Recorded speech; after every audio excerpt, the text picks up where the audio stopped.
నమస్తే అండి. ఈరోజు వీడియోలో టేస్టీ రెసిపీ పన్నీర్ ఫ్రై ఎలా చేసుకోవాలో చూద్దాం.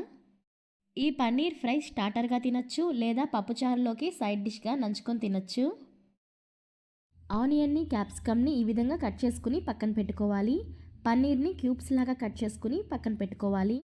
స్టవ్ పైన బాండీ పెట్టుకుని కొద్దిగా నూనె వేసుకుని క్యాప్సికమ్ ముక్కలు వేసుకుని మీడియం ఫ్లేమ్లో 5 మినిట్స్ పాటు ఫ్రై చేసుకోవాలి. ఆ తర్వాత ఆనియన్ వేసుకుని మరొక 5 మినిట్స్ పాటు లో టు మీడియం ఫ్లేమ్లో కలుపుకుంటూ ఫ్రై చేసుకోవాలి. మరీ ఎక్కువగా ఫ్రై అవ్వాల్సిన అవసరం లేదు, కొంచెం క్రంచీగా ఉంటే బాగుంటుంది. ఈ విధంగా ఫ్రై అయిన తర్వాత ఒక ప్లేట్లోకి తీసుకుని పక్కన పెట్టుకోవాలి.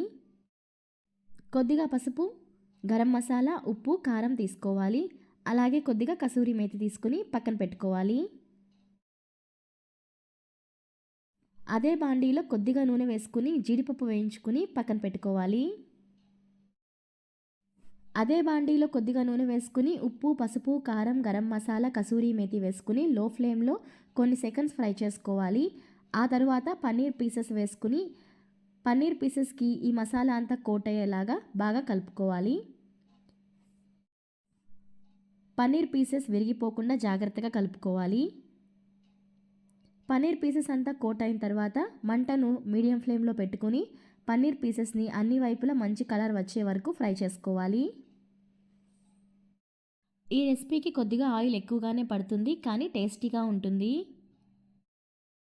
పన్నీర్ పీసెస్ చక్కగా ఫ్రై అయ్యాయి. ఇప్పుడు ఇందులో వేయించి పక్కన పెట్టుకున్న జీడిపప్పు వేసుకోవాలి.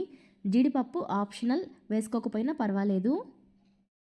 ఇప్పుడు ముందుగా వేయించుకున్న ఆనియన్, క్యాప్సికమ్ వేసుకోవాలి. ఒకసారి అంతా కలిసేటట్టుగా బాగా కలుపుకోవాలి. మంటను లో టు మీడియం ఫ్లేమ్లో పెట్టుకుని మరొక 5 నిమిషాల పాటు ఫ్రై చేసుకోవాలి. పన్నీర్ పీసెస్ విరిగిపోకుండా జాగ్రత్తగా కలుపుకుంటూ ఫ్రై చేసుకోవాలి. పన్నీర్ ఫ్రై తయారైంది.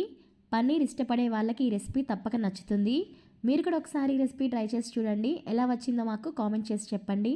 మరికొన్ని సింపుల్ అండ్ టేస్టీ రెసిపీస్ కోసం మా ఛానల్ను తప్పకుండా సబ్స్క్రైబ్ చేసుకోండి. Thanks for watching.